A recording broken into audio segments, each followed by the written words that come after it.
Hello students, welcome to Digital Ventures. मेरा नाम है कासिफ अंसारी और हम शुरू करेंगे अब मॉडर्न हिस्ट्री। और मॉडर्न हिस्ट्री में सबसे पहले हम पढ़ेंगे the advent of Europeans. Bharat में यूरोपियाई आगमन। कहते हैं ना भैया कि देर से आए लेकिन दुरुस्त आए। ठीक है। होता क्या है कि आप जानते हैं कि भारत हमेशा से प्राचीन समय से सोने की चिड़िया रहा है और ये एक ऐसी चिड़िया है जिसकी चमक सारे लुटेरों को भारत की ओर खींचते हुए लेकर आ रही है। एंशंट में भी देखा आपने, मिडिवल में भी देखा और अब मॉडर्न में भी आप देखेंगे कि अब यूरोपियंस भी भारत की जो वेल्थ है उससे लालच खाकर, उससे इंस्पायर्ड होकर के भारत में पहुंचते हैं। और जो यूरोपियंस भारत में आते हैं वो 5 आते हैं। इनका जो क्रोनोलॉजिकल ऑर्डर है, Portuguese, Dutch, Britishers, Danish and French, ये 5 यूरोपियंस हमारे भारत आते हैं। लेकिन इन्होंने एक चाल चली और चाल ये चली कि इन्होंने कहा कि भारत में पहले से ही काफी लुटेरे आते रहे हैं, चाहे वो मोहम्मद बिन कासिम रहा हो, चाहे गजनी रहा हो, गौरी रहा हो, नादिर शाह रहा हो, अमीर तिमूर रहा हो, कोई भी हो। ये सब बहुत बड़े बड़े लुटेरे थे और भारत के राजा महाराजा अब इस चीज से काफी सतर्क हैं।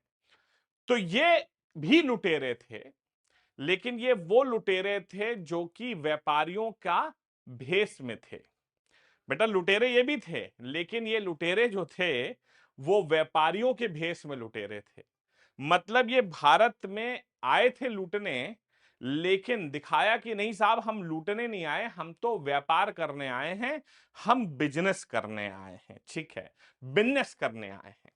तो आप देखेंगे कि भारत में 5 यूरोपियंस आते हैं। सबसे पहले आते हैं पोर्चुगीज।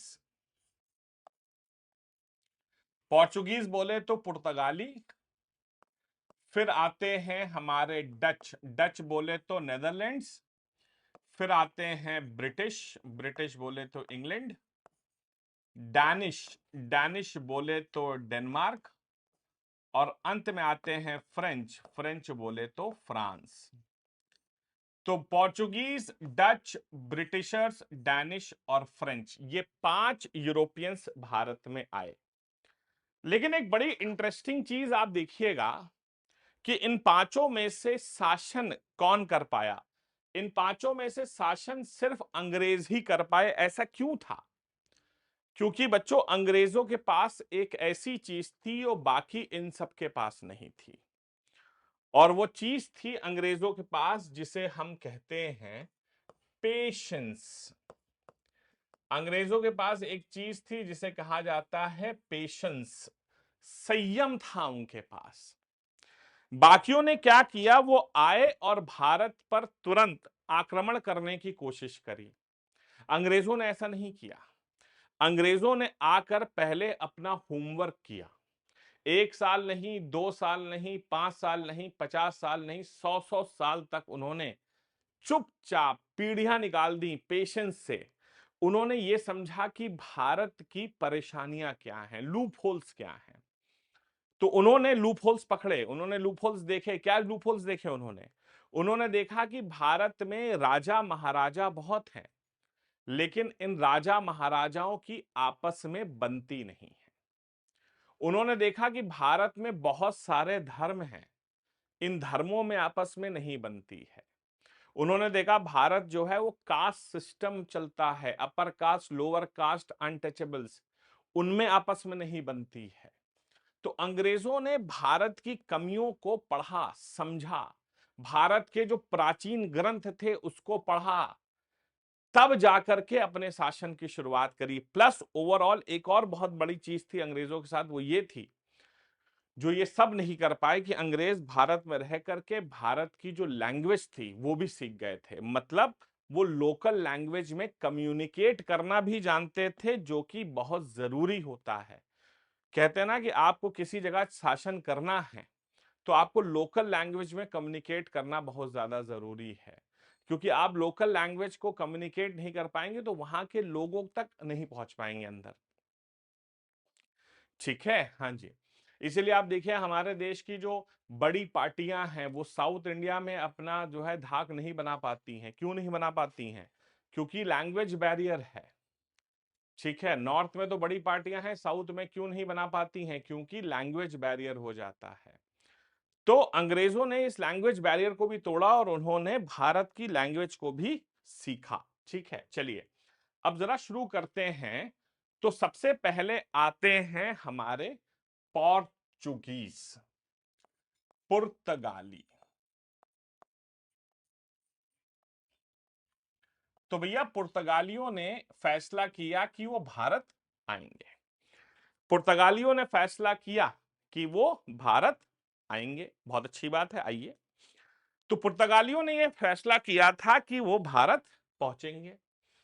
अब आप देखेंगे कि भारत ये है, यहां पर आप देखेंगे ये अफ्रीकन कॉन्टिनेंट है, और अफ्रीका के साथ यहां पर आप देखेंगे ये यूरोप है, और यूरोप में यहां पर एक देश है जिसका नाम है पुर्तगाल। पोर्चुगल नाम का एक देश है पुर्तगाल। अच्छा, तो पुर्तगाल नाम का एक देश है।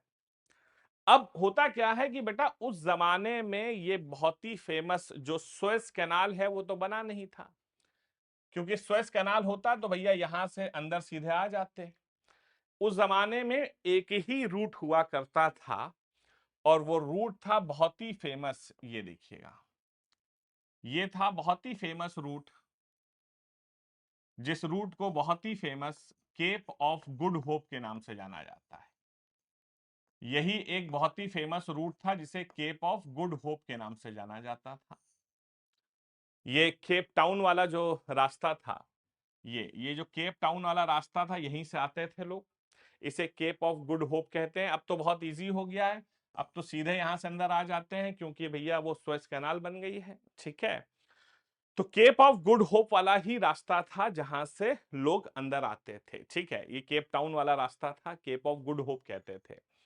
तो पुराने जमाने में जब सेलर्स केप टाउन पहुंच जाते थे तो उन्हें मालूम चल जाता था केप टाउन आ गया है। क्यों आ गया है? क्योंकि केप टाउन जो है वहां पर दो महासागर, अटलांटिक ओशन और इंडियन ओशन मिलते हैं। तो उन्हें समझ में आ जाता था केप टाउन आ गया है। और केप टाउन आने का मतलब है उन्हें मालूम था कि वो दुनिया के बिल्कुल बीचों बीच में खड़े हैं। मतलब आधी दुनिया इधर है और आधी दुनिया इधर है। इसीलिए सेलर्स ने पुराने जमाने में इसे केप ऑफ गुड होप कहा, उम्मीद की अच्छी किरण। मतलब अगर केप ऑफ गुड होप पहुंच गए तो भैया अब कहीं ना कहीं तो हम पहुंच ही जाएंगे, कोई परेशानी का मुद्दा नहीं है। ठीक है, चलिए। तो अब होता क्या है, पुर्तगालियों का एक सेलर था जिसका नाम था वास्को डी गामा। वो भारत जाना चाहता था, और भारत जाने के लिए रास्ता उसे मालूम था, लेकिन उसको एक मदद चाहिए थी। तो एक गुजराती मर्चेंट हुआ करते थे, Abdul Majid.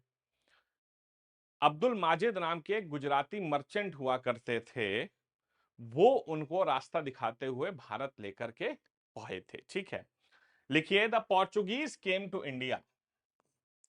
The Portuguese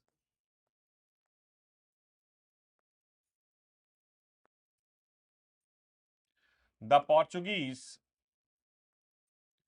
came to India on 17th May 1498 under the famous sailor under the famous sailor Vasco da Gama, under the famous sailor Vasco da Gama, with the help of with the help of Gujarati merchant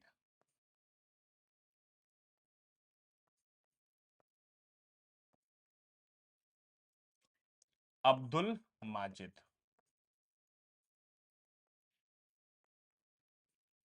eight Calicut at Calicut Calicut पहुंचे थे, जिसे आज के समय में modern day Kozhikode कहा जाता है। मॉडर्न डे कोझीकोड इन केरला, जिसे आज के समय में मॉडर्न डे कोझीकोड कहा जाता है केरला।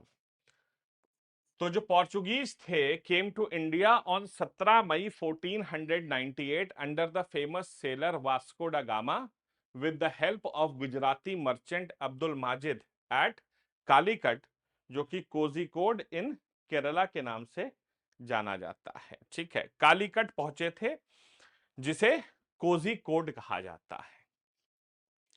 और कालीकट में उनका स्वागत किया था राजा जैमोरिन में, जो कि कालीकट के राजा हुआ करते थे। ठीक है, the ruler of Calicut, the ruler of Calicut at that time was king Zamorin. उस समय कालीकट के राजा हुआ करते थे राजा जमोरिन। राजा जैमोरिन जो हैं वो कालीकट के शासक हुआ करते थे और उन्होंने इनका स्वागत किया। अब भाई साहब होता क्या है कि हमारे जो केरला है वो ऑब्वियस सी बात है कि वो बहुत ज्यादा मशहूर है किसके लिए? स्पाइसेस के लिए। तो वास्को डी गामा ने यहां से भारी मात्रा में मसाले खरीदे, भारी मात्रा में मसाले खरीदे और उन्हें ले जाकर के उसने यूरोपियन मार्केट्स में बेच दिया। यूरोपियन मार्केट्स में ले जाकर के उसने बेच दिया और वास्को डी गामा को 60 टाइम्स प्रॉफिट होता है। कितना? 60 टाइम्स, 60 गुना मुनाफा। भाई सोच सकते हैं कि भारत से जो इसने स्पाइसेस खरीदे थे उसे ले जाकर के उसने बेचा तो उसे 60 टाइम्स का प्रॉफिट होता है। 60 टाइम्स का प्रॉफिट मतलब 100 रुपए का सामान जो उसने खरीदा वो भाई साहब उसने जाकर के 6,000 रुपए में बेचा। समझ रहे हैं? तो 100 रुपए का सामान ले जाकर के 6,000 रुपए में उसने बेचा, इतना ज्यादा उसको प्रॉफिट हुआ। अब पुर्तगालियों को लगा यार कि जब सामान खरीद करके इतना ज्यादा प्रॉफिट हो रहा है तो अगर हम भारत में सामान बनाने लगे तब तो ये प्रॉफिट 60 टाइम्स के जगह 200 टाइम्स 400 टाइम्स भी हो सकता है। भाई जब सामान खरीद कर बेच रहे हैं तो हमें फिर भी महंगा पड़ रहा है। अगर भैया हम इसे यहीं पर बनाने लगे तब तो मजा ही अलग आ जाएगा भाई साहब, दिल ही खुश हो जाएगा। बहुत अच्छी बात है। ठीक है, हाँ जी। तो यहां पर जो सबसे पहला गवर्नर था, जो सबसे पहला गवर्नर था, first governor of Portuguese,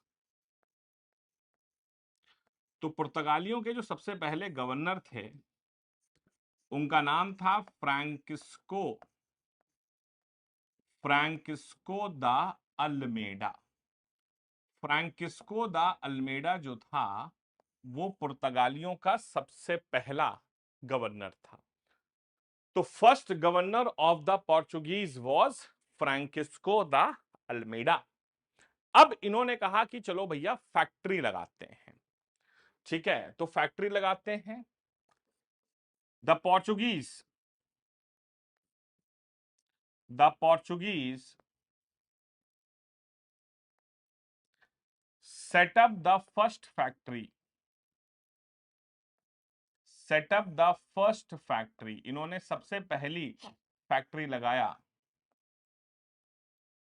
set up the first factory eight Kochi, जिसे कोचीन कहा जाता है केरला में, इन 1502। तो 1502 एडी में इन्होंने कोचीन में, जिसे आप कोची कह सकते हैं, वहां पर सबसे पहली फैक्ट्री इन्होंने लगाई। और जाहिर सी बात है कि इन्होंने कोचीन को अपनी राजधानी भी घोषित कर दिया। ठीक है, हाँ जी, कोचीन को अपनी राजधानी भी घोषित कर दिया। अब होता क्या है कि फ्रांसिस्को द अल्मेडा के बाद, लिखिए, दूसरे गवर्नर आते हैं, Francisco de Almeida.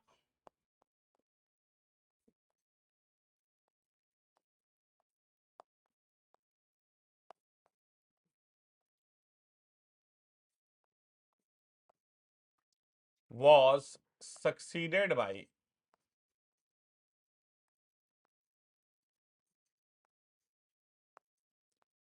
Alfonso D. Albuquerque. Francisco da Almeida was succeeded by Alfonso D. Albuquerque. इसके बाद इनका दूसरा गवर्नर आता है जिसका नाम था Alphonso D एल्बुरुक।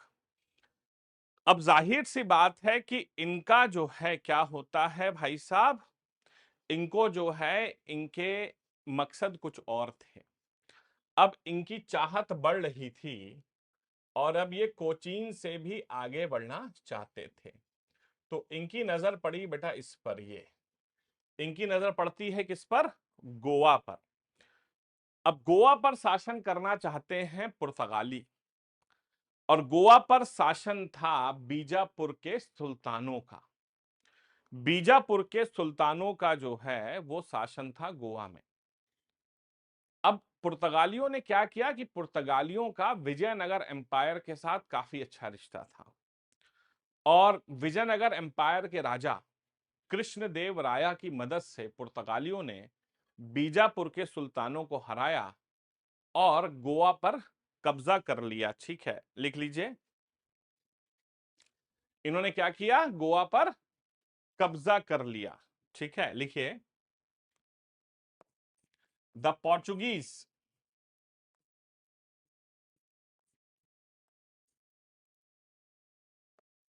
with the help of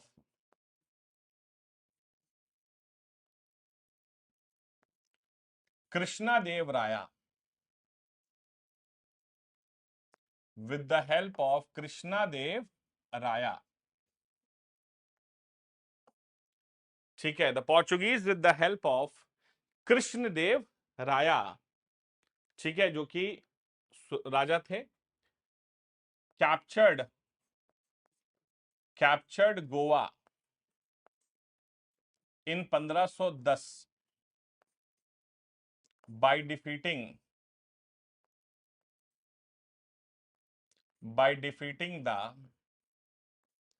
sultans of Bijapur, by defeating the sultans of Bijapur. तो बीजापुर के सुल्तानों को हरा दिया 1510 में, by defeating the sultans of Bijapur. Bijapur के सुल्तानों को हराकर गोवा पर कब्जा कर लिया। ठीक है, हाँ जी। अल्फांसो डी एल्बरूक ने एक अच्छा काम और किया कि Alfonso de Albuquerque prohibited the sati practice. उसने देखा कुछ एरियाओं में सती हो रही है, तो अल्फांसो डी एल्बरूक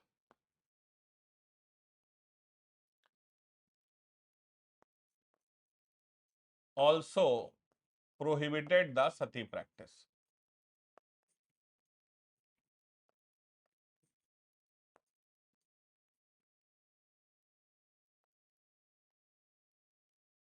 सती प्रथा पर भी रोक लगाई।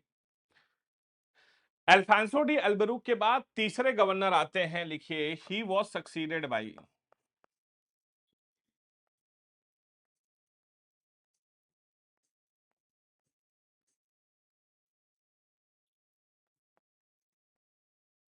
नीनो दा कुन्हा। इनका उत्तराधिकारी बनता है कौन? नीनो दा कुन्हा। हम्म। और ये आते ही क्या करता है? ट्रांसफर्ड द कैपिटल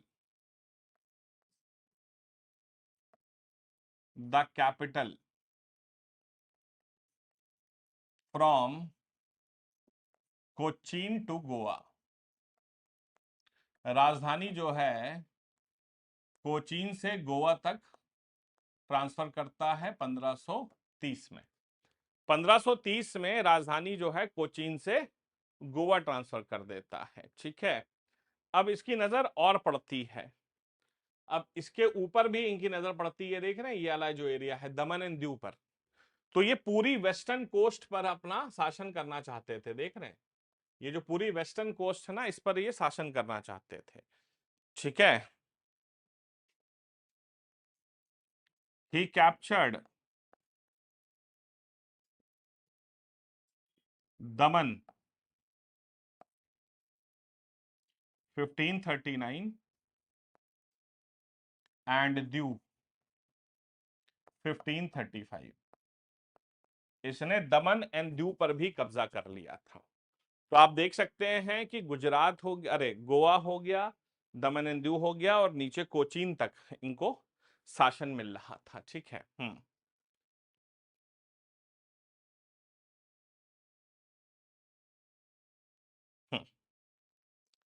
एक चीज और इसमें भूल गया था मैं बताना, कि जो हमारे फ्रांकिस्को द अल्मीडा था, he started the famous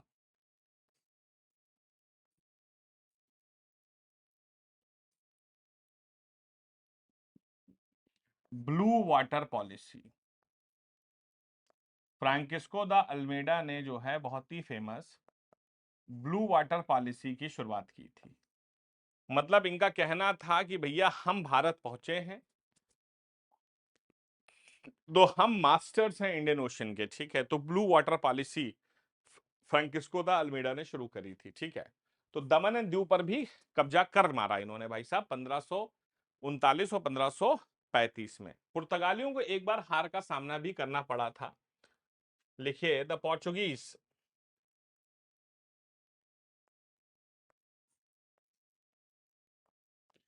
were defeated by, दरअसल ये मुगलों के क्षेत्र में घुस रहे थे, वर डिफीटेड बाई शाहजहां। तो इन्होंने मुगलों के एरिया में घुसने की कोशिश करी एट हुबली।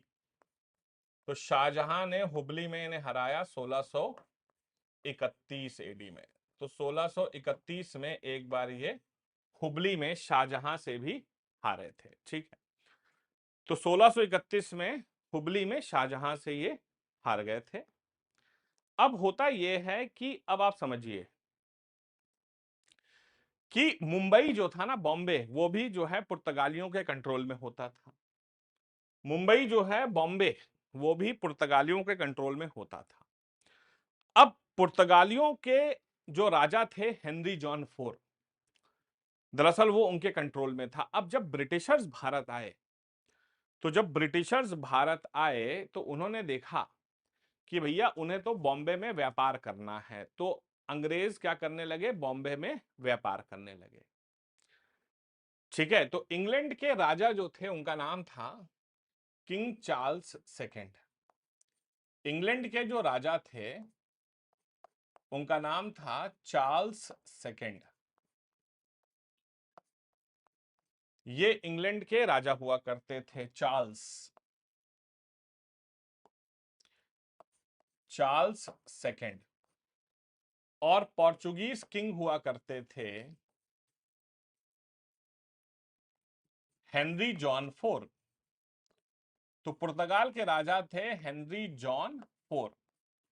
अब होता क्या है कि जब अंग्रेज भारत आए तो उन्होंने बॉम्बे में व्यापार करने लगे।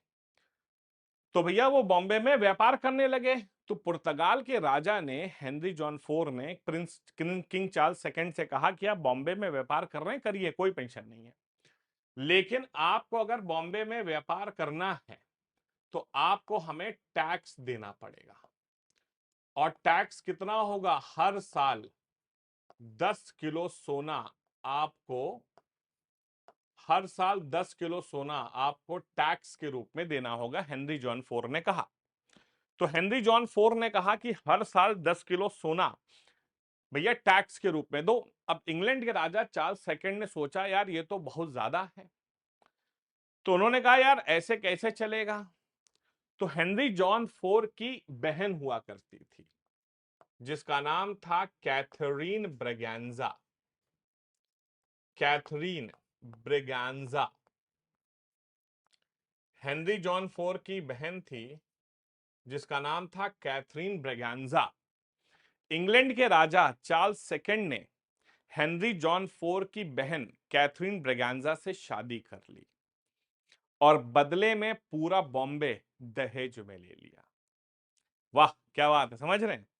तो बॉम्बे एक हमेशा याद करने वाली चीज है कि Bombay was given as a dowry to the Britishers by the Portuguese. लिखिए, in 1661 the British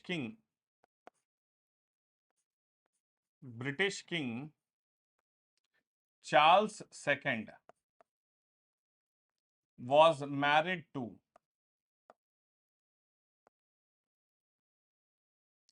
Catherine Braganza, was married to Catherine Braganza,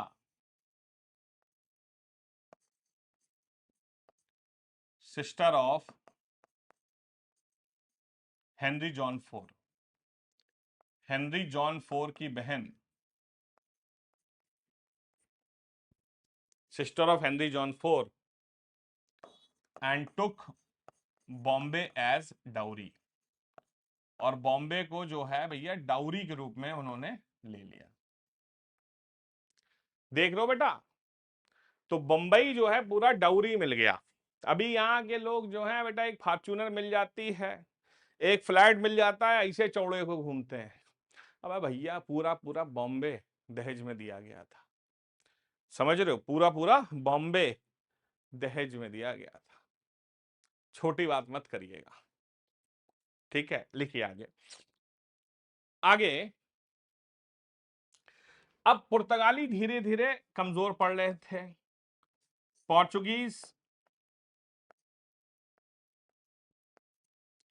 were defeated by Dutch and British. So Dutch और ब्रिटिश इनको बीच बीच में हराते रहते थे और इसके साथ ही इनका शासन अंत हुआ। Retained small territory in India,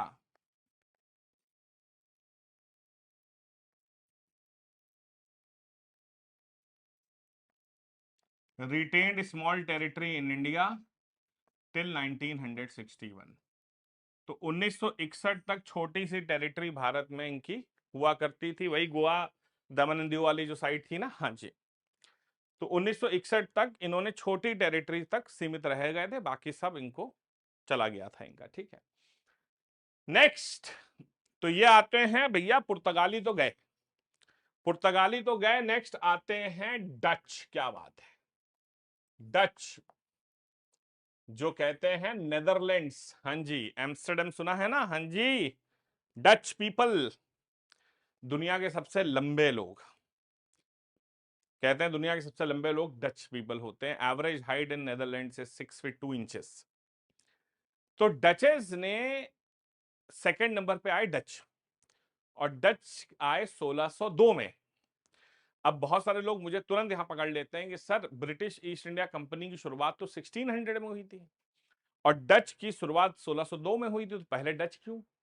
क्योंकि बेटा डच ईस्ट इंडिया कंपनी की शुरुआत भारत में आकर की गई थी, जबकि ईस्ट इंडिया कंपनी की शुरुआत इंग्लैंड में हुई थी। वो भारत तो 1608 में पहुंचे थे, समझ रहे हो? तो वो पहुंचे 1608 में थे, डच पहले ही पहुंच गए थे, ठीक है? लिखिए,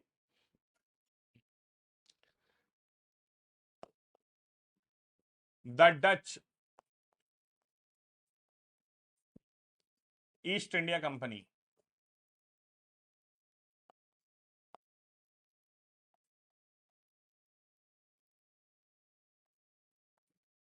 was started in the year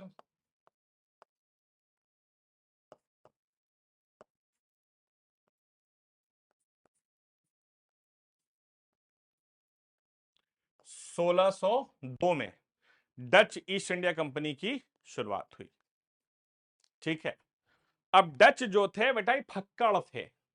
फक्कड़ बोले तो इनके पास कोई पैसा नहीं था, मतलब कंपनी तो बना दी लेकिन कंपनी को चलाने के लिए कोई पैसा नहीं। तो कहते हैं कि दुनिया में सबसे पहले जो कंसेप्ट ऑफ आईपीओ होता है ना, हाँ जी, जो कंसेप्ट ऑफ आईपीओ होता है इनिशियल पब्लिक ऑफरिंग, मतलब जनता से पैसा लेकर के इन्होंने कंपनी सेटअप की थी। लिखिए, the Dutch were the first people were the first to introduce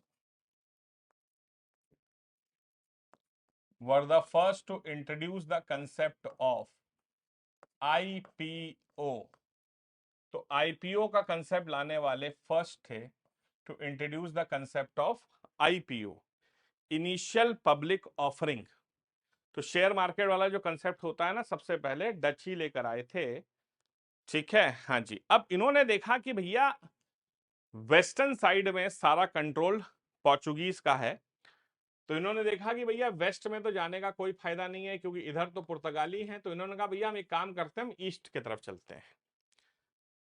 ठीक है, हम ईस्ट की तरफ चलते हैं। लिखिए, the Dutch set up the first factory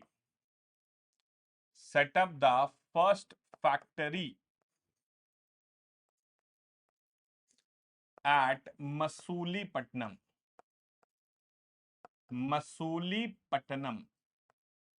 पहली फैक्ट्री इन्होंने लगाई 1605 में। मसूलीपट्टनम कहां पर है? आंध्र प्रदेश में।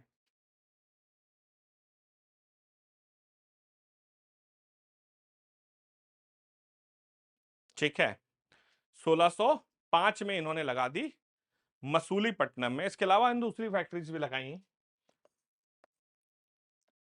अदर फैक्ट्रीज इन्होंने भी लगाई और भी, जैसे कि इन्होंने लगाई पटना, बालासोर। पटना में इन्होंने फैक्ट्री लगा दी थी, बालासोर में लगाई थी, कासिम बाजार में लगाई, और बहुत ही फेमस एक जगह थी पुलिकट। पुलिकट जो कि तमिलनाडु में था। तो आप देखिए, पटना, बालासोर, कासिम बाजार, पुलिकट, ये सब इनका ईस्टर्न साइड में थे। और इसके साथ ही साथ पुलिकट जो तमिलनाडु में था, यहाँ मौसम बहुत बढ़िया था और इसीलिए इन्होंने पुलिकट को अपनी राजधानी बनाया जो कि तमिलनाडु में स्थित थी। ठीक है, तमिलनाडु में इन्होंने लगाया। अब होता क्या है कि अंग्रेजों के साथ इनकी भैया बिल्कुल नहीं बन रही थी और अंग्रेज इनको छोड़ने वाले तो थे नहीं। और हुआ ये कि अंग्रेज ने कहा भैया कि अब इनको निपटाना पड़ेगा, और अंग्रेजों ने इनके ऊपर आक्रमण कर दिया। लिखिए, द डच वर डिफीटेड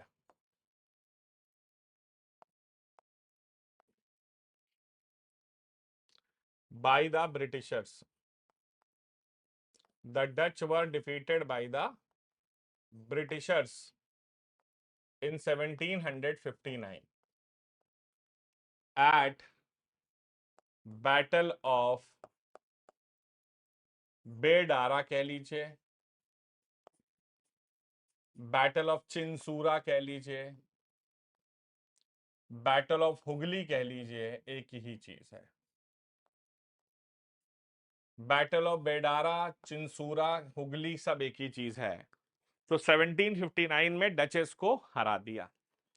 तो 1759 में डच हार गए और डच हार करके भैया रोने लगे कि मम्मी देखो हमारे साथ ऐसा कर दिया। बेटा कहते हैं ना, यूरोपियन यूरोपियन थे तो सब मौसेरे भाई, चोर चोर मौसेरे भाई।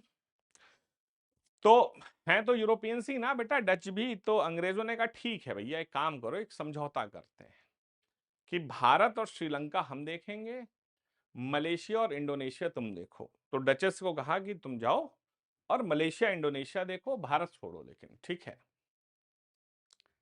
ठीक है। उसके बाद ट्रीटी हुई, एक बार ट्रीटी हुई, एज पर द ट्रीटी। तो कहा भैया जाओ तुम भी ऐश करो, तुम्हें भी दे दिया हमने। As per the treaty, treaty के अनुसार the Britishers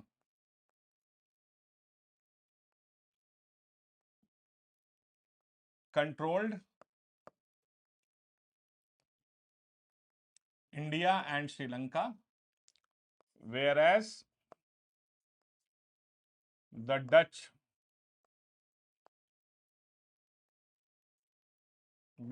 Dutch controlled Malaysia and Indonesia.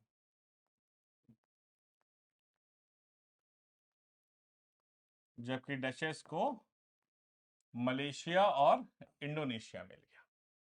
ठीक है। तो भारत और श्रीलंका जो है भैया ब्रिटिशर्स को मिला, और Dutch controlled Malaysia and Indonesia. तो डचेस से कहा गया भैया जाओ तो मलेशिया इंडोनेशिया देखो। भाई ब्रिटिश क्वीन विक्टोरिया का शासन तो हर जगह था ना। कहते हैं कि ब्रिटिश क्वीन विक्टोरिया के शासन में कभी सूरज नहीं डूबता था। ठीक है, नेक्स्ट। तो डच को समेट दिया गया। अब आते हैं भैया हमारे ब्रिटिशर्स। ये देखो लंबी कहानी है बच्चों, ये कहानी लंबी है, लेकिन इस कहानी को अगर आप समझ गए तो जीवन का फलसफा आपको मिल जाएगा। ये कहानी लंबी है लेकिन बहुत बढ़िया। आप कहते हैं बेटा अंग्रेजों ने कच्ची गोलियां नहीं खेली थी। अंग्रेजों ने कच्ची गोटियां तो नहीं खेली थी। अब होता क्या है कि भारत में भाई क्या नाम है, पुर्तगाली आ गए थे, चारों तरफ खबर फैल रही थी कि वाह भाई भारत में बहुत पैसा है, बहुत पैसा है, बहुत पैसा है। लेकिन अंग्रेजों ने कहा कि भैया हम ऐसे नहीं मानते। तो अंग्रेजों ने सबसे पहले एक व्यक्ति भेजा भारत में कि जाओ देखो कि जो बात उड़ रही है क्या वो सही है भी या नहीं है। तो होता क्या है कि सबसे पहले देखिएगा अंग्रेजों ने क्या किया इन 1582, 1582 में राल्फ फिच, एक व्यक्ति भेजा गया राल्फ फिच नाम का, visited the court of king Akbar. राजा अकबर के दरबार में राल्फ फिच आता है। राल्फ फिच ये पहला अंग्रेज था जो भाई साहब राजा अकबर के दरबार में पहुंचता है 1582 में, और ये आकर देखता है, समझता है बिल्कुल सही है, और ये जाकर के ब्रिटिश क्वीन को खबर देता है कि मैडम जो खबर सुनी बिल्कुल सही है, हमें भारत जाना चाहिए, बड़ी अपॉर्चुनिटी है। तो ये जब अपनी खबर देता है तो 1599 में, 1599 में क्या होता है, एक शाही कानून पास किया जाता है, रॉयल चार्टर, एक शाही कानून पास होता है। Royal charter was passed by British queen Elizabeth one. British queen Elizabeth one एक शाही कानून पास करती हैं, और इस शाही कानून के तहत सन 1600 में ब्रिटिश ईस्ट इंडिया कंपनी का गठन होता है। ब्रिटिश ईस्ट इंडिया कंपनी, आप देखिएगा सबके सामने ईस्ट इंडिया ही लिखा होता है। दरअसल क्या है कि भारत ईस्ट में था ना, बस तो ईस्ट और इंडिया, तो भारत दुनिया के ईस्ट में था ना। British east India Company was started. तो ब्रिटिश ईस्ट इंडिया कंपनी की शुरुआत होती है सन 1600 में। तो 1600 में ब्रिटिश ईस्ट इंडिया कंपनी शुरू होती है, और ये भारत के ओर अपना रास्ता शुरू करते हैं। तो भैया अपना रास्ता शुरू करते हैं और ये 1609 में भारत पहुंचते हैं। 1609 the British east India company, the British east India company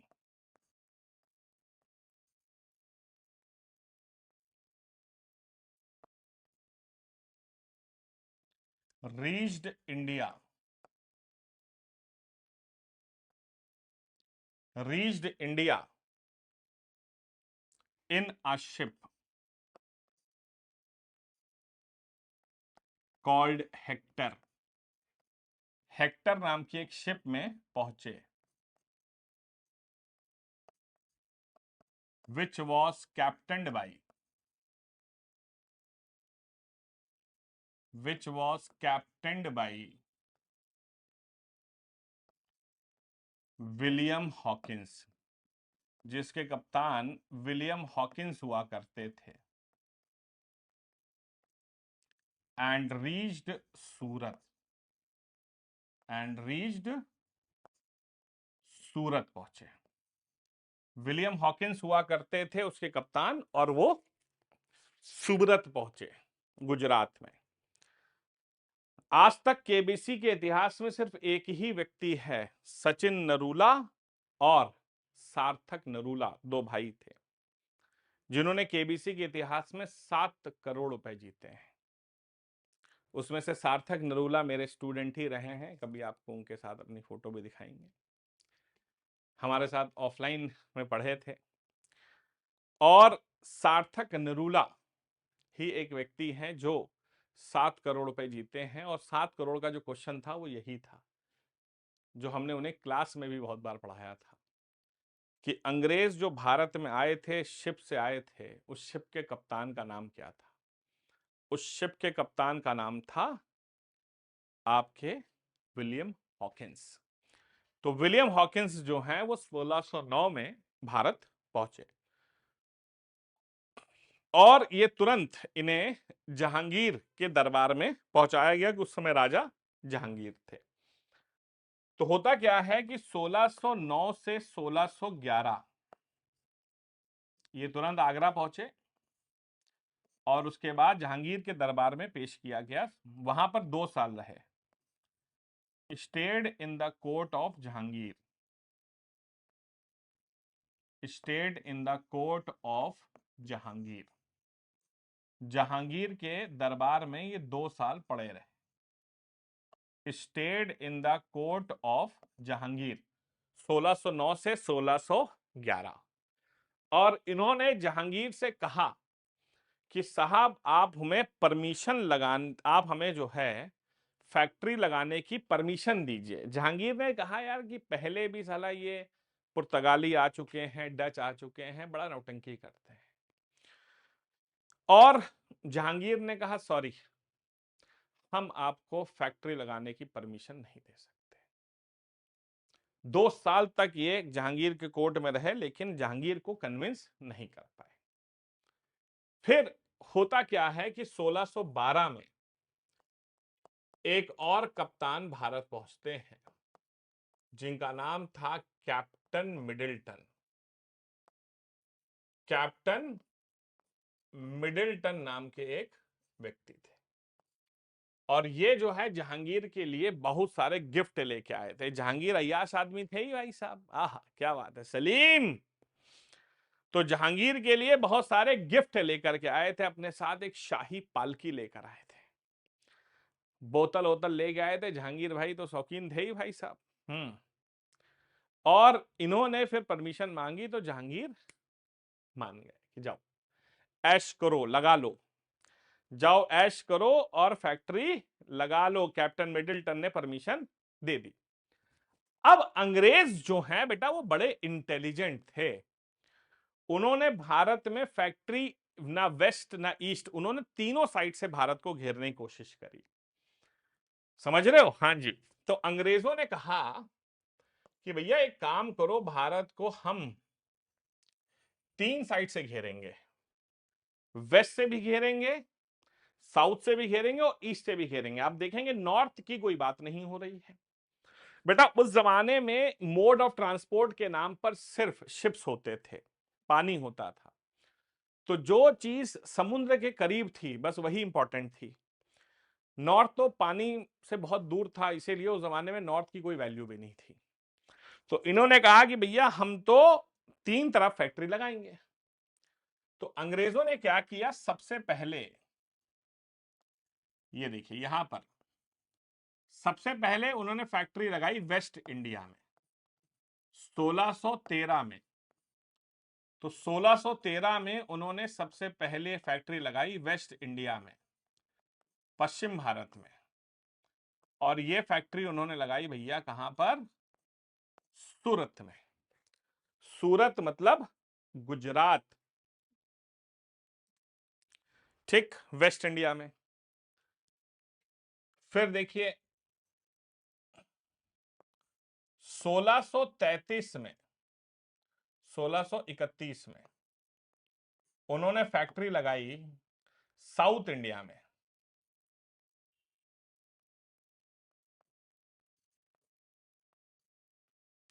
1631 में साउथ इंडिया में। और ये फैक्ट्री लगाई उन्होंने मसूलीपट्टनम में,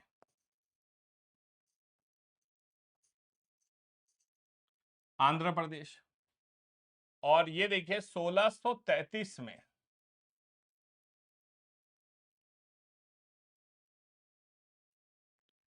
ईस्ट इंडिया में,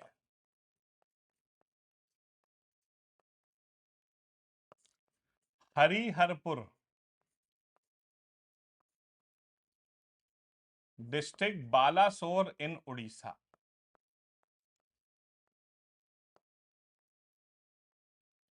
हरिहरपुर डिस्ट्रिक्ट बालासोर इन उड़ीसा। तो भैया तीन फैक्ट्री लगाई, वेस्ट में, साउथ में और ईस्ट में। तीन तरफ भैया उन्होंने फैक्ट्री लगा डाली भाई साहब, बहुत बढ़िया। देख रहे हैं, तीन साइड फैक्ट्री लगाई उन्होंने। हरिहरपुर डिस्ट्रिक्ट बालासोर इन उड़ीसा। तो पहली फैक्ट्री जब उन्होंने सूरत में लगाई थी तो इस फैक्ट्री को लगाने में एक व्यक्ति हुआ करते थे, थॉमस रो। उनका भी बहुत बड़ा योगदान माना जाता है, ठीक है, उनका बहुत बड़ा योगदान माना जाता। अब अंग्रेजों की चाल देखिए, अंग्रेजों ने फैक्ट्रियां तो लगा डाली, और अब होता क्या है कि मान लो कि टैक्स, मान लीजिए अंग्रेजों ने भैया फैक्ट्री तो लगा मारी, अब मान लीजिए कि टैक्स जो है बना 50 रुपए, मान लीजिए कि 50 रुपए टैक्स बना। तो अंग्रेजों ने कहा साहब हम 50 रुपए नहीं, 50 रुपए तो बहुत कम होते हैं, हम 500 रुपए देंगे। आह क्या बात है। मान लीजिए टैक्स बना 50, तो अंग्रेजों ने कहा साहब 50 नहीं, हम तो 500 देंगे। राजा साहब आप तो बहुत कम ले रहे हैं। वाह, 25 दिन में पैसे डबल। आरबीआई कहता है कि भैया अगर कोई इंसान बिना किसी कारणवश आपको फायदा पहुंचा रहा है तो समझ लीजिए कि दाल में कुछ काला नहीं, पूरी दाल ही काली है भाई साहब यहां तो अंग्रेज क्या कर रहे थे कि 50 रुपए की जगह 500 रुपए टैक्स देने लगे। राजा खुश। राजाओं ने कहा यार एक बात बताओ, साला ये डच और पुर्तगाली जो हैं ये 5-5 रुपए के लिए मरते हैं, ये राजा ये कितने बढ़िया लोग हैं भाई, ये तो हमें सीधे 500 रुपए दे रहे हैं। तो मुगलों ने कहा यार एक काम करो, वैसे ही इतनी सारी जगह खाली पड़ी हुई है, एक काम करते हैं ना, ये सारी जगह अंग्रेजों को ही दे देते हैं, ये सारी जगह अंग्रेजों को ही दे देते हैं यार, क्या फर्क पड़ता है, ठीक है, हमें और टैक्स मिलेगा। तो जो मद्रास होता है ना आपका, मद्रास, मद्रास जो था बेटा उस जमाने में पूरा जंगल था। तो अंग्रेजों ने मद्रास को जो है लीज पर दिया ब्रिटिशर्स को 1637 में, ठीक है, हाँ जी लिखिए। इन 1637 द ब्रिटिशर्स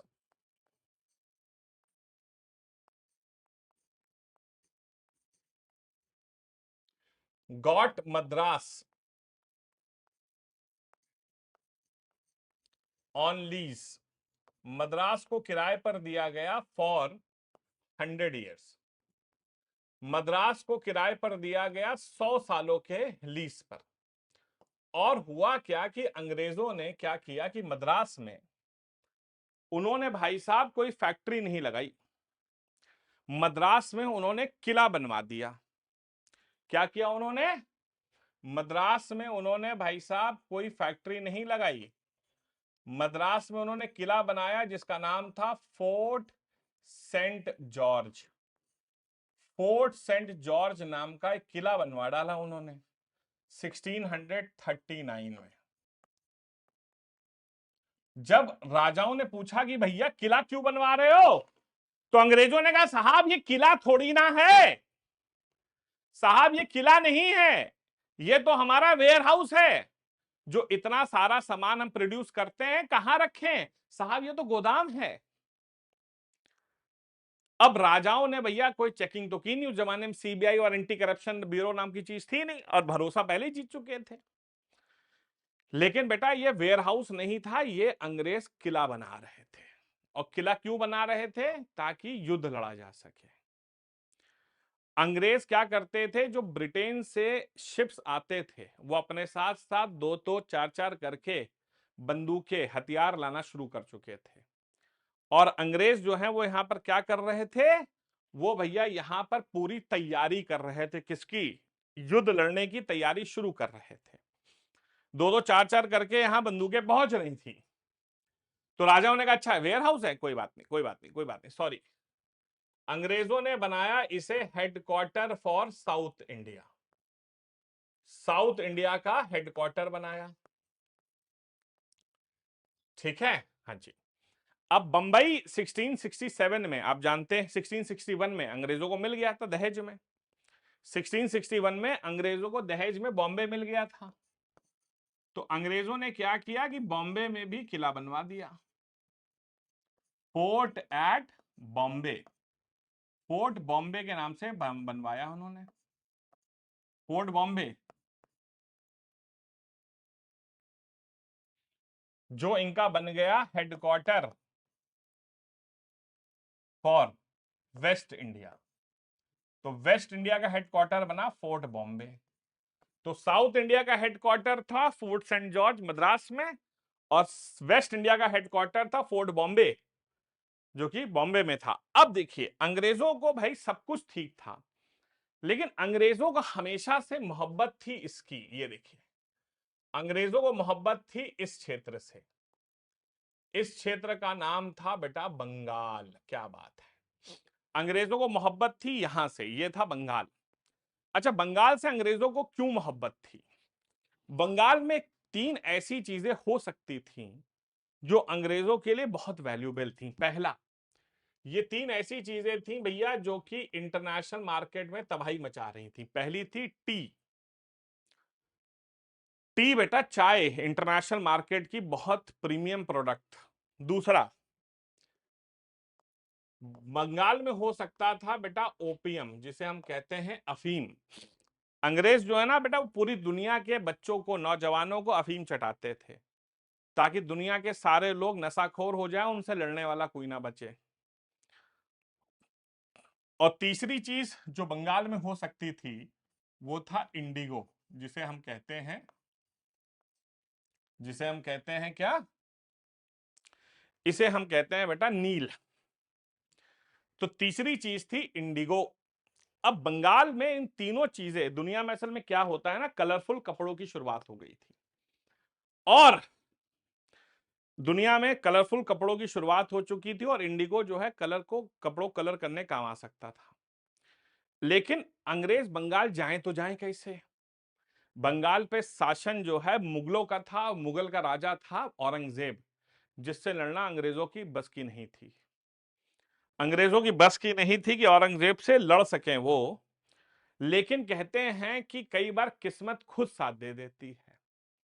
औरंगजेब क्या है कि अपने शासन में कमाई करना चाहता था, और उसने देखा कि अंग्रेज चारों ओर टैक्स दे रहे हैं, बंगाल में क्यों नहीं दे रहे हैं। तो कहते हैं ना कि 1667 में, 1667 में जो मुगल बादशाह थे औरंगजेब, मुगल बादशाह औरंगजेब ने खुद अंग्रेजों से कहा कि भैया तुम बंगाल में क्यों नहीं व्यापार कर रहे हो। अंग्रेजों ने कहा माई बाप हम छोटे आदमी, हम कहां पे बंगाल में व्यापार करेंगे, हम तो छोटे आदमी हैं। मुगल बादशाह औरंगजेब ने कहा नहीं करो। उन्होंने कहा कोई बात नहीं, साहब जब आप इतनी जिद कर ही रहे हैं तो हम कर ही लेते हैं, जब साहब आप इतनी जिद कर ही रहे हैं तो हम कर लेंगे।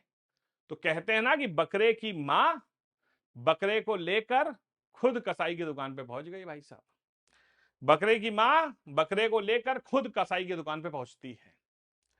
और सन 1690 का वो ऐतिहासिक साल था जब अंग्रेजों ने बंगाल में एक शहर हुआ करता था, एक गांव हुआ करता था, सुटानुटी गांव। सुटानुटी नाम का एक गांव था जहां पर अंग्रेजों ने पहली फैक्ट्री लगाई सन 1690 में।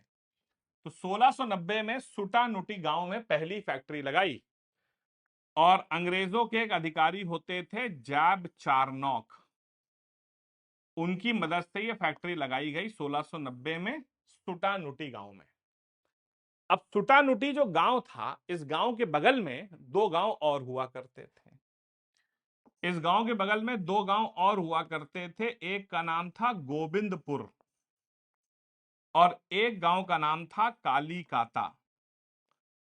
तो सुटानुटी, गोविंदपुर और कालीकाता, इन तीन गांव के लोग आने लगे सुटानुटी में। भाई काम मिल रहा था वहां पर तो सारे लोग आने लगे और तीनों गांव एग्लोमरेट हो गए, एक हो गए। और 1696 में ये तीनों गांव मिल करके बन गए फेमस सिटी ऑफ कलकत्ता। तो सुटानुटी, गोविंदपुर और कालीकता, ये तीन गांव मिलकर के 1696 में बनते हैं the famous city of Calcutta. Calcutta शहर इन तीन गांव से मिलकर के बना है, सुटानुटी, गोविंदपुर और कालीकता। तो अब अंग्रेजों ने कलकत्ता में भी एंट्री ले ली और इसके बाद उन्होंने कलकत्ता में भी हरकत करनी शुरू करी। इसके बाद उन्होंने कलकत्ता में बनाया फोर्ट विलियम्स। इसके बाद उन्होंने कलकत्ता में बनाया फोर्ट विलियम्स 1698 में। 1698 में कलकत्ता में फोर्ट विलियम्स बनाया जो उनका हेडक्वार्टर था फॉर ईस्ट इंडिया। अब आप देखिए उन्होंने तीनों साइड से भारत को घेर लिया।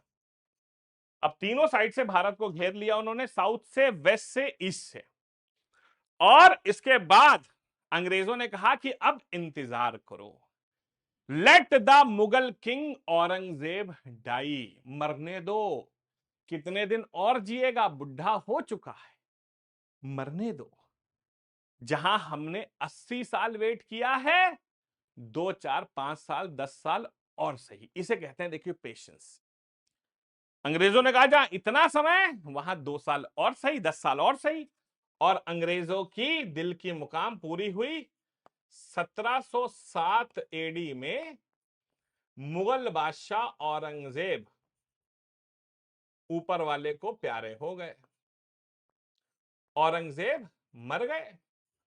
और अंग्रेजों जानते थे कि औरंगजेब के बाद जो पावरफुल किंग्स हैं वो नहीं है, क्योंकि अब उन बच्चों में वो दम नहीं है कि वो उतने पावरफुल बन सके।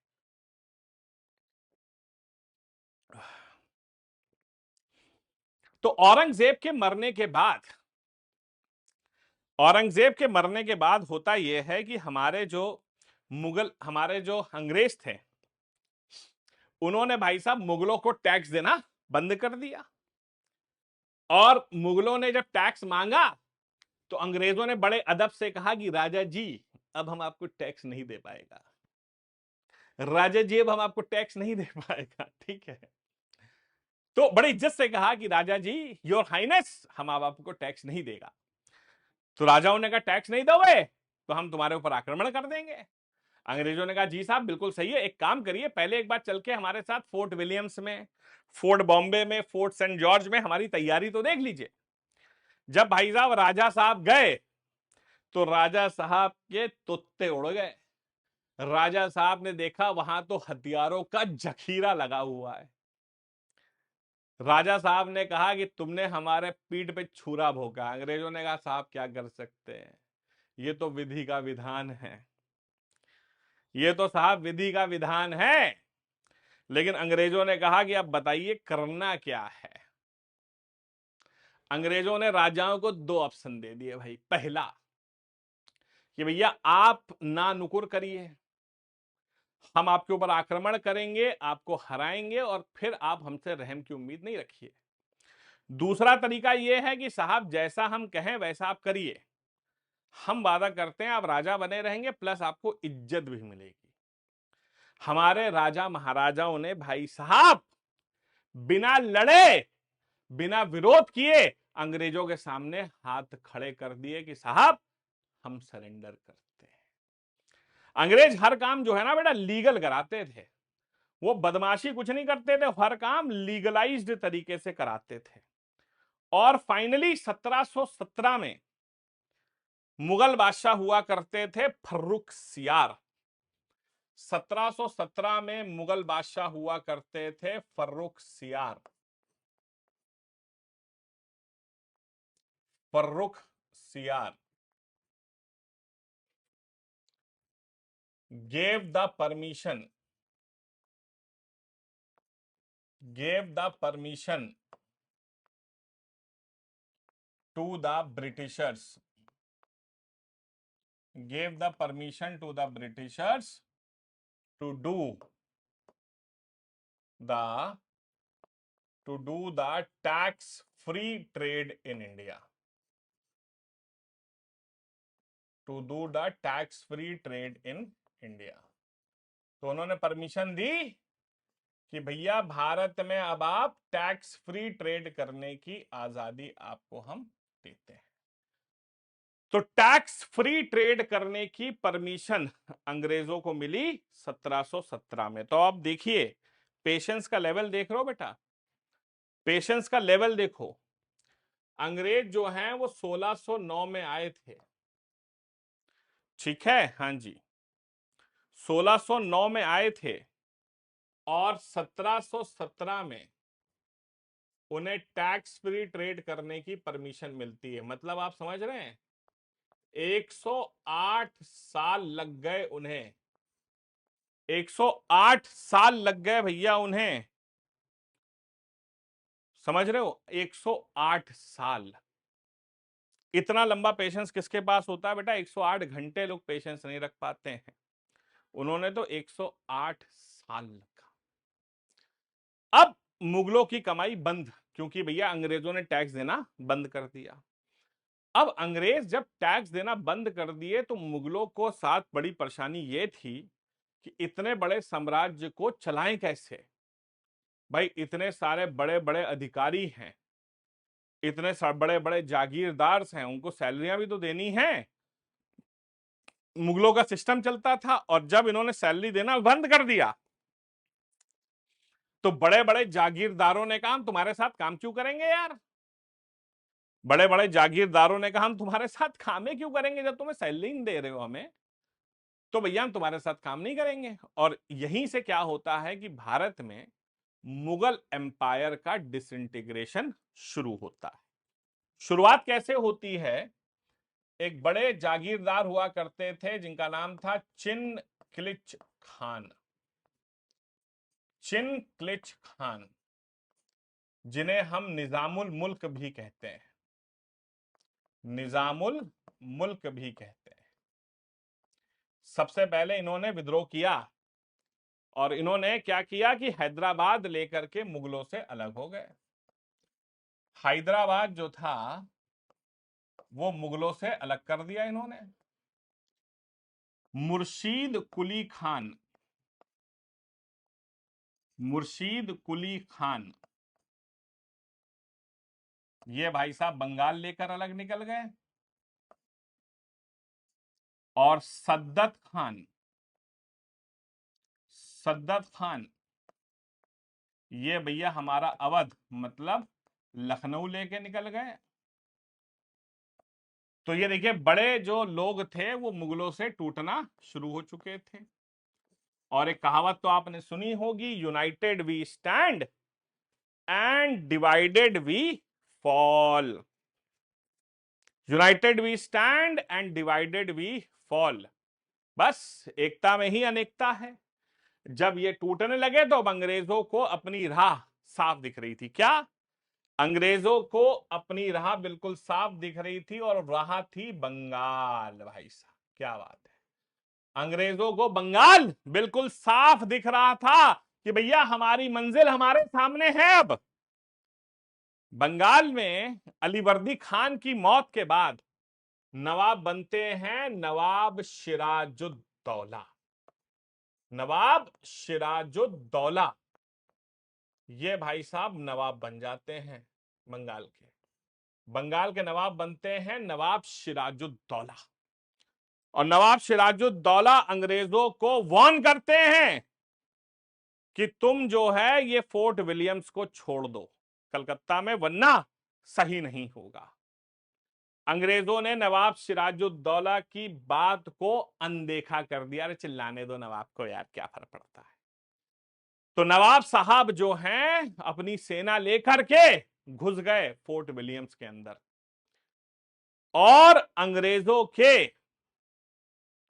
140 के आसपास सैनिक पकड़कर एक कमरे में बंद कर दिया। छोटा सा कमरा था, उस कमरे में ऑक्सीजन तक नहीं थी। और सुबह जब कमरा खोला तो उसमें 100 से ज्यादा ब्रिटिश सैनिक मारे गए थे। इसको हम बहुत ही फेमसली ब्लैक होल ट्रेजेडी भी कहते हैं। ब्लैक होल ट्रेजेडी भी कहा जाता है। काल कोठरी की घटना ये हुई थी कहां पर? At Fort Williams. तो फोर्ट विलियम्स में हुई थी ये काल कोठरी की घटना 1756 में। 1756 में ब्लैक होल ट्रेजेडी हुई थी फोर्ट विलियम्स में, और नवाब साहब ने अंग्रेजों के सैनिकों को पकड़कर बंद कर दिया। जब खोला तो सबकी मौत हो गई। अब अंग्रेजों ने कहा कि भैया अब तो नवाब साहब को सबक सिखाएंगे हम। लेकिन प्रॉब्लम तो यह है कि नवाब साहब से लड़ें कैसे? नवाब साहब के पास बहुत बड़ी सेना है। तो नवाब साहब का एक गद्दार सेनापति था जिसका नाम था मीर जाफर। अंग्रेजों के व्यक्ति हुआ करते थे रॉबर्ट क्लाइव। उन्होंने मीर जाफर को बुलाया और उससे कहा कि मीर जाफर ये पकड़ो गड्डी, और तुम हमारा साथ दो नवाब को हराने में। हम वादा करते हैं कि नवाब साहब को हरा करके तुम्हें बंगाल का नवाब बना देंगे। भाई साहब, मीर जाफर की तो 10 उंगलियां और खोपड़ी सब जो है कढ़ाई में। उसको लगा कि यार एक तो पैसा भी मिल रहा है, नवाब भी बन रहा हूं। अबे बेवकूफ, तुझे ये नहीं मालूम कि आज जो व्यक्ति तेरे मदद से किसी और को हटा रहा है, कल वो किसी तीसरे की मदद लेकर तुझे भी हटाएगा। तुझे क्यों नहीं समझ में आता है? और उसने हां कर दी और युद्ध के बिगुल बज गए। 1757 युद्ध के बिगल बज गए, और भाई साहब दोनों फौजें एक दूसरे के सामने खड़ी थी the famous battle of Plassey में। The famous battle of Plassey में दोनों फोर्सेस आमने सामने खड़ी थी, और नवाब साहब ने देखा, अरे यार ये क्या हो रहा है, मेरी सारी सेना तो जाकर अंग्रेजों के साथ खड़ी हो गई। तो बहुत गलत बात हो गई हमारे साथ। और नवाब साहब युद्ध छोड़कर भाग लिए। ये दुनिया के इतिहास का सबसे ऐतिहासिक युद्ध है। मात्र 90 मिनट में खत्म हो गया, 1.5 घंटे में युद्ध खत्म हो गया, क्योंकि नवाब साहब देखे कि हमारी पूरी सेना तो भाग गई अंग्रेजों के साथ। तो बैटल ऑफ प्लासी में क्या हुआ कि ब्रिटिशर्स ने किसको हराया? डिफीटेड नवाब सिराजुद्दौला, जो बंगाल के आखिरी नवाब थे। नवाब सिराजुद्दौला को हरा दिया। डिफीटेड नवाब सिराजुद्दौला किसकी मदद से? एक गद्दार मीर जाफर की मदद से। ये हमारे देश में मीर जाफर और जयचंद आज भी बहुत सारे घूम रहे हैं।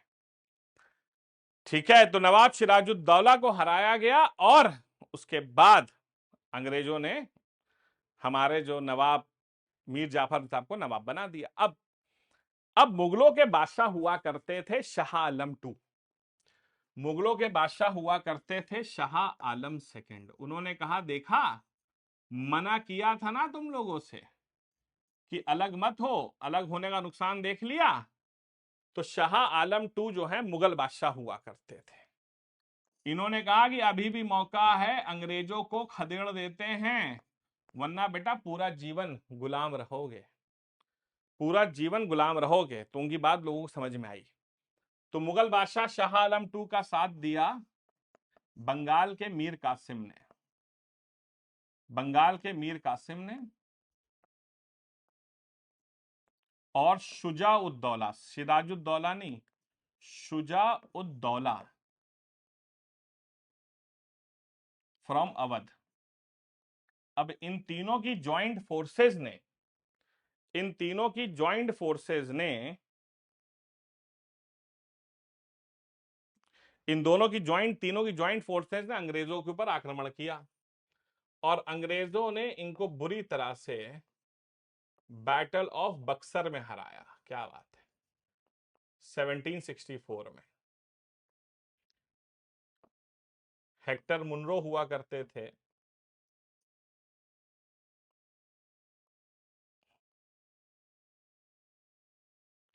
आप बताइए भाई साहब, क्या हालत है हमारे लोगों की,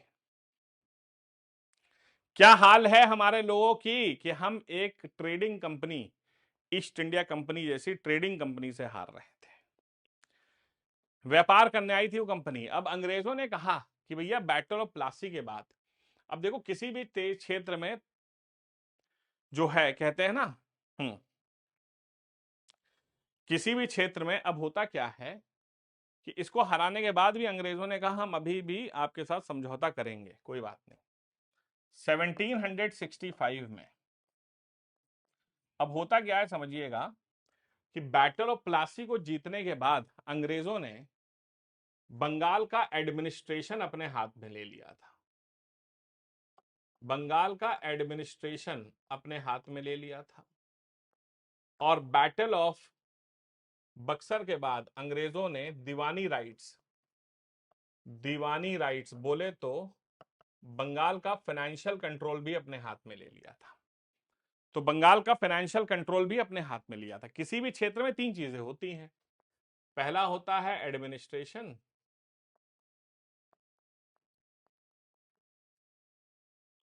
दूसरा होता है फाइनेंस। एडमिनिस्ट्रेशन हो गया, फाइनेंस हो गया, जुडिशरी हो गया।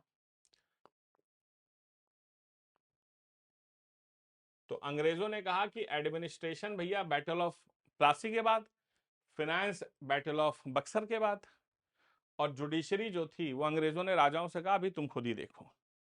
जुडिशरी राजाओं से कहा कि तुम खुद ही देखो, ठीक है। लेकिन 1765 में एक समझौता होता है जिसे हम ट्रीटी ऑफ इलाहाबाद कहते हैं। ट्रीटी ऑफ इलाहाबाद के नाम से जाना जाता है। इलाहाबाद का समझौता जो कि रॉबर्ट क्लाइव और मुगल बादशाह शाह आलम टू के बीच में होता है, जिसमें यह देखा जाता है कि भैया एडमिनिस्ट्रेशन और फाइनेंस अंग्रेज देखेंगे और जुडिशरी जो है वो राजा देखेंगे। इसे कहा गया concept of dual government, concept of dual government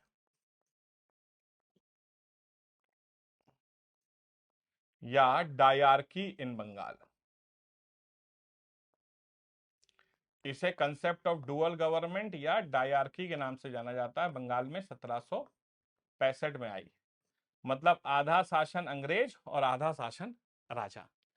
अब राजाओं ने कहा कि, अंग्रेजों ने कहा कि भैया देखो ऐसा है राजाओं से कि तुम्हारी फोर्सेस का इस्तेमाल हम करेंगे, तुम्हारी एडमिनिस्ट्रेशन हम देखेंगे, तुम्हारा सारा फाइनेंशियल कंट्रोल हम देखेंगे, बदले में तुम राजा रहोगे।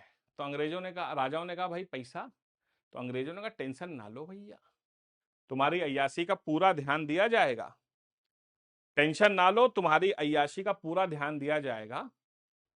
राजा साहब को तो अय्याशी का शौक था भाई, नाच देख रहे हैं, अपना माला उतार के दे दिया, लो ले जाओ, ठीक है। तो भाई साहब उस जमाने में महीने की 1.25 लाख की पेंशन निर्धारित की गई। अब आप सोचिए कि जो राजा महाराजा एक जमाने में राजा महाराजा थे, वो अब अंग्रेजों के पेंशनर बन गए थे।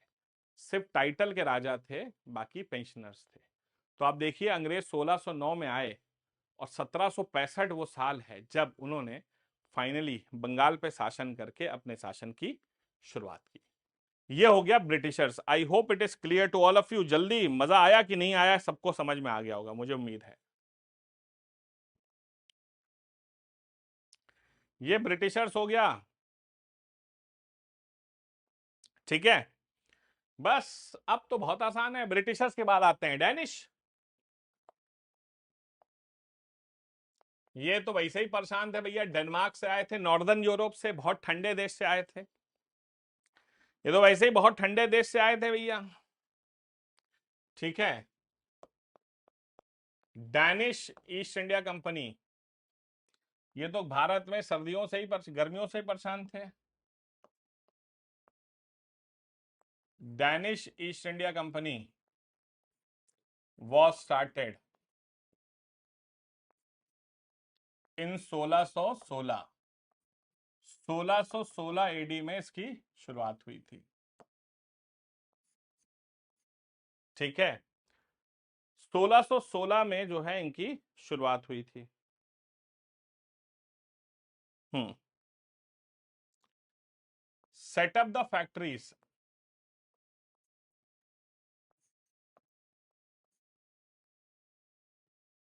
एट ट्रंके बार। ट्रंके बार कहां पर है? तमिलनाडु। एंड श्रीरामपुर, एंड श्रीरामपुर, श्रीरामपुर इन बंगाल। बंगाल के श्रीरामपुर में इन्होंने फैक्ट्री लगाई। और इसके साथ ही साथ ट्रंकेबार को इन्होंने अपनी राजधानी भी बनाया था तमिलनाडु में। अब कहते हैं ना बेटा कि अगर आपके क्षेत्र में बड़े बाहुबली आ गए, बदमाश आ गए, तो इससे पहले कि आपके जमीन पर कब्जा हो जाए उनको खुद ही बेच दो। और कहते हैं कि ईस्ट इंडिया कंपनी, ब्रिटिशर्स बहुत पावरफुल थे और डैनिश उनसे लड़ नहीं सकते थे, तो डैनिश ने उनसे लड़ाई नहीं लड़ी, अपनी सारी संपत्ति उन्हें बेचकर भाग गए, ठीक है। हाँ, 1845 में लिख लीजिए, Danish sold all their properties, sold all their properties to the Britishers। तो इन्होंने अपनी सारी संपत्ति अंग्रेजों को बेची, औने पौने बांग पे, एंड वेंट बैक। तो भैया ये तो आए और चले गए, इन्होंने कुछ नहीं किया। Sold all the properties to the Britishers and went back. तो इन्होंने कहा भैया हमें लड़ाई नहीं लड़नी, हम तो जा रहे हैं। नेक्स्ट आते हैं फ्रेंच। फ्रेंच जो है ना बेटा, जैसे देखो ब्रिटेन, जैसे इंडिया पाकिस्तान है ना, वैसे ही ब्रिटेन और फ्रेंच भैया ये पुराने दुश्मन है, ऐतिहासिक दुश्मन। ये ऐतिहासिक दुश्मन है और फ्रेंच इसीलिए भारत आए थे क्योंकि ब्रिटिशर्स भारत आए थे। लिखिए, French east India company, French east India Company was started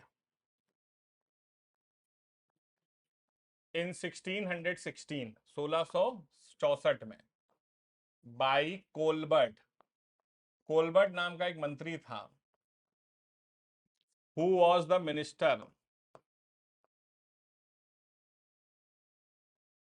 who was the minister of king Louis 14, जो कि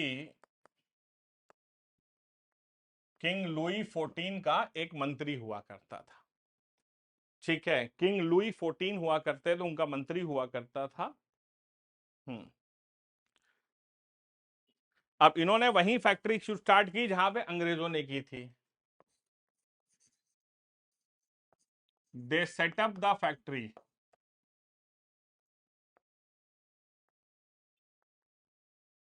1668 में और 1669 में। तो पहले फैक्ट्री इन्होंने शुरू करी सूरत में और फिर इन्होंने फैक्ट्री शुरू करी मसूलीपट्टनम में। ठीक है, हाँ जी। 1673 में लिख लीजिए, captured captured Pondicherry and made it it's capital. उन्होंने 1673 में पौंडीचेरी पर कब्जा किया और पौंडीचेरी को भैया अपनी राजधानी भी घोषित कर दिया। अब आप बताइए।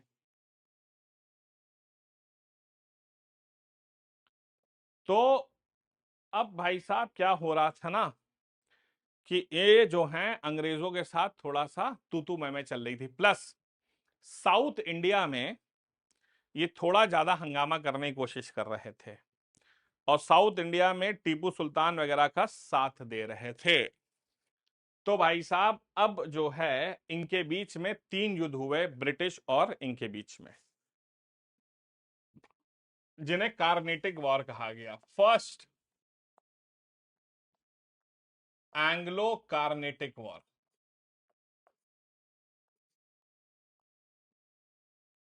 पहला आंग्ल कार्नेटिक युद्ध सबसे पहले होता है। फर्स्ट एंग्लो कार्नेटिक वॉर 1746 से 1748 के बीच में पहला आंग्ल कार्नेटिक युद्ध लड़ा गया। हम्म। कैसे होता है कि ब्रिटिशर्स अटैक्ड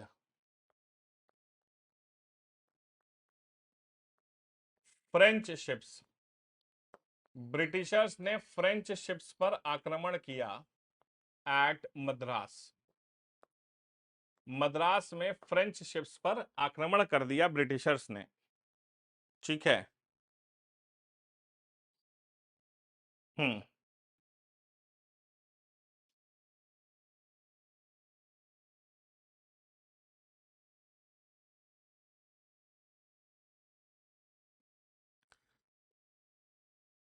अब होता क्या है कि अंग्रेजों ने इसके ऊपर आक्रमण किया, लेकिन फ्रेंच ने जो है मद्रास पर कब्जा कर लिया।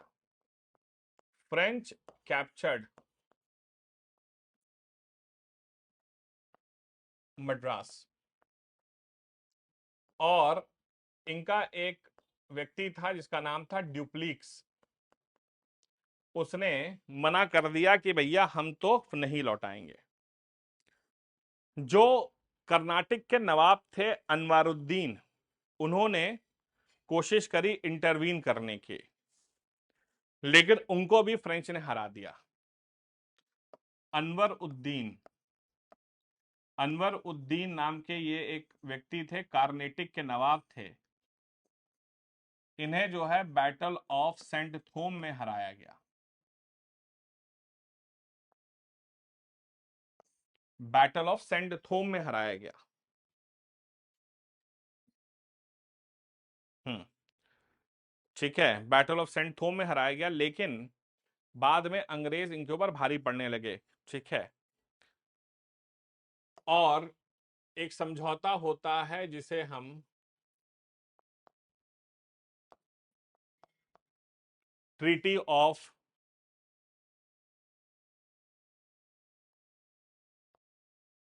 ट्रीटी ऑफ एक्सला चैपल भी कहते हैं। ट्रीटी ऑफ एक्सला चैपल भी कहते हैं, जिसके बाद फ्रेंच रिटर्न्ड मद्रास। फ्रेंच जो हैं मद्रास वापस कर देते हैं, कोई बात नहीं। French returned Madras.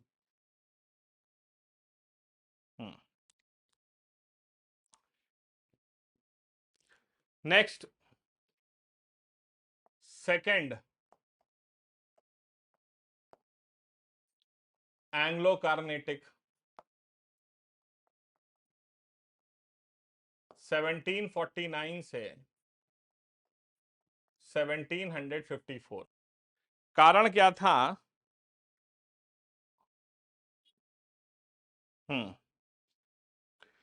कि हैदराबाद के निजाम की मौत हुई, तो अब सक्सेसर कौन बनेगा? Successor after Nizams dead. तो निजाम्स की मौत के बाद सक्सेसर कौन बनेगा? Successor after Nizams death. ठीक है, तो होता क्या है कि फ्रेंच कह रहे थे कि मुजफ्फर जंग बनेंगे। फ्रेंच ने कहा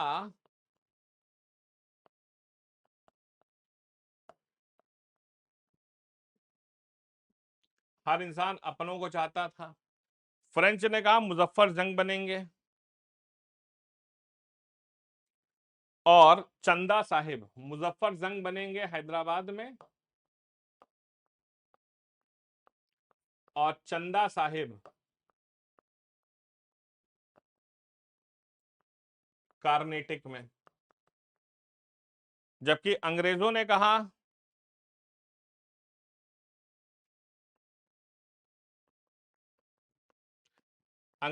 कहा कि नासिर जंग बनेंगे,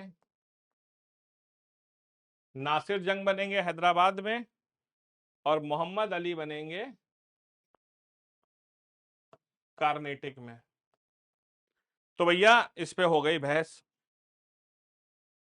ठीक है,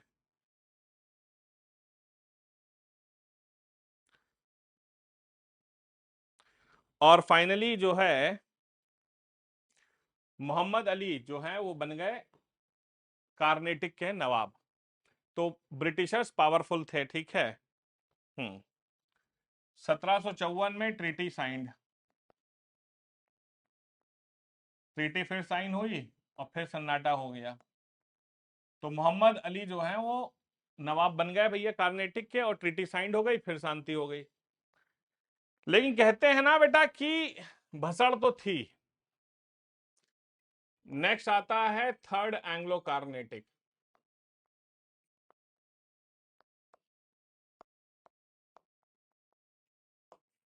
इसे 1756 से 1763, इसे 7 ईयर वॉर के नाम से भी जाना जाता है,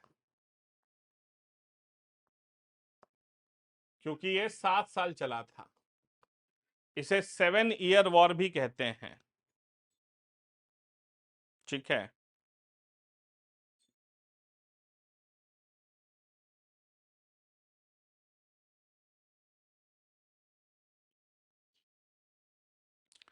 लेकिन यहां पर एक बैटल हुई थी जिसमें बहुत बुरी तरह से ब्रिटिशर्स हारे थे, अरे फ्रेंच हारे थे।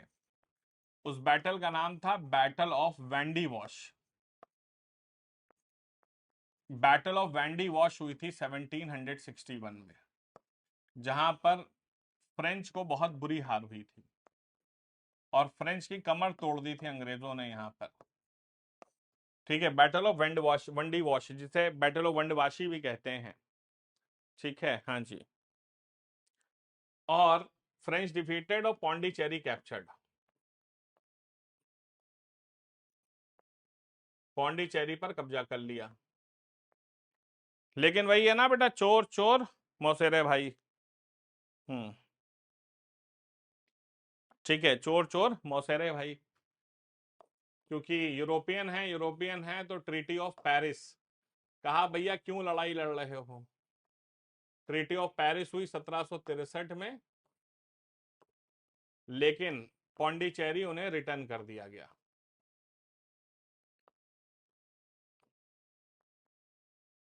पौंडीचेरी उन्हें रिटर्न टू फ्रेंच, पौंडीचेरी उन्हें लौटा दिया गया, लेकिन यह शर्त रखी गई कि कोई पॉलिटिकल और कोई मिलिट्री कंट्रोल नहीं होगा तुम्हारा भारत में, बस अब चुपचाप यहां से निकल लो, चुपचाप यहां से निकल लो। ठीक है।